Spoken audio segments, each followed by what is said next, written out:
नमस्कार दोस्तों, आज मैं फिर हाजिर हूँ एक नए वीडियो के साथ आपके अपने channel astro Gemini the cosmic killer में। और आज मैं बात करने वाला हूँ एक फीमेल के हाथ में किस तरह से इनके जीवन में जॉब बदल सकता है या इनको दो सरकारी नौकरियां मिल सकती हैं।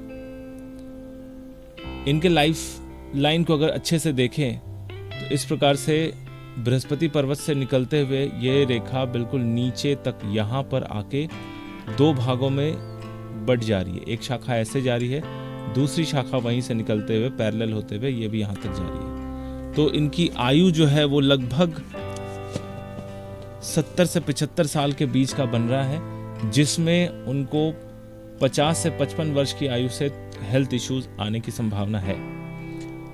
इसके बाद देखिए इनके भाग्य रेखा में जो चंद्र पर्वत से सीधा शुरू होते हुए ये यहाँ पर आके ख़त्म हो रही है और इसके ठीक बाद से यहाँ से दूसरी शाखा निकल के ये शनि पर्वत में जाकर एक मछली का चिन्ह बना रहा है, जो कि बहुत प्रूवन है कि इस महिला को सबसे पहले एक गवर्नमेंट जॉब मिलेगा, जो कि टीचिंग, क्लरिकल, इस टाइप का ग्रुप सी या ग्रुप बी रिलेटेड जॉब मिलेगा।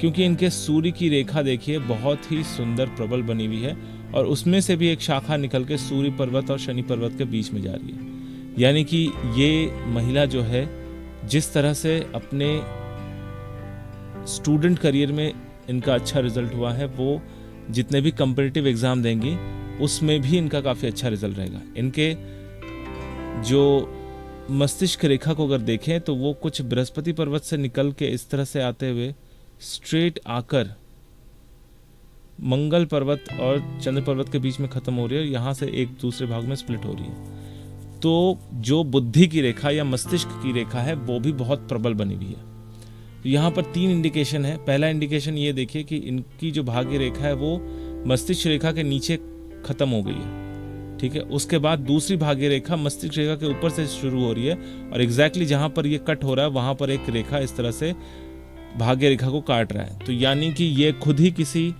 सरकारी नौकरी में इनका सिलेक्शन हो जाएगा, उसके बाद खुद ही वो नौकरी छोड़ देंगी और कम्पिटिटिव एग्जाम की तैयारी करके फिर हायर पोस्ट जैसे IAS officer, IPS, IFS related post के लिए दोबारा अप्लाई करेंगी, जहां पर इनको अच्छी खासी सक्सेस मिलेगी। शनि के पर्वत में ये फिश का निशान बन जाना यानी व्यक्ति को 100% एक स्टेबल और अच्छी जॉब को ये दिखाता है, जो व्यक्ति लॉन्ग टर्म के लिए करता है। ऐसा भी हो सकता है कि अपने आईएएस ऑफिसर के टाइम को ख़त्म करने के बाद भी ये जो मेन स्ट्रीम पॉलिटिक्स है वहाँ पर भी इन्वॉल्व हो।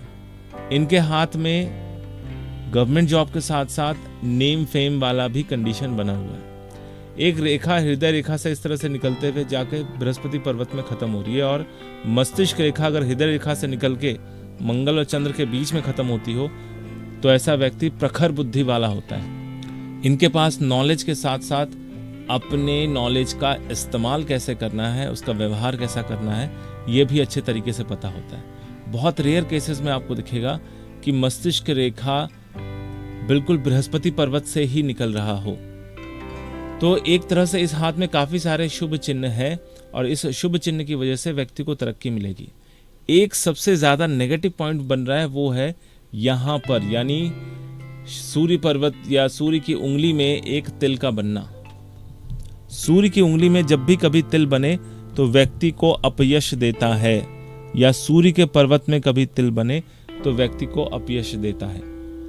अगर ये अच्छे से पोस्ट में जाकर गवर्नमेंट जॉब में किसी भी तरह का भ्रष्टाचार ना करे तो फिर ये अपयश से बच सकती हैं, क्योंकि सूर्य के उंगली में तिल है तो पॉसिबिलिटी है कि इनके पास कुछ ऐसे मौके आएंगे जहां पर ये भ्रष्टाचार में लिप्त हों। अगर इन्होंने अपना कर्मा सही रखा तो फिर इनके जीवन में तरक्की होने की पूरी संभावना बनती है, तब इनको अपयश नहीं मिलेगा।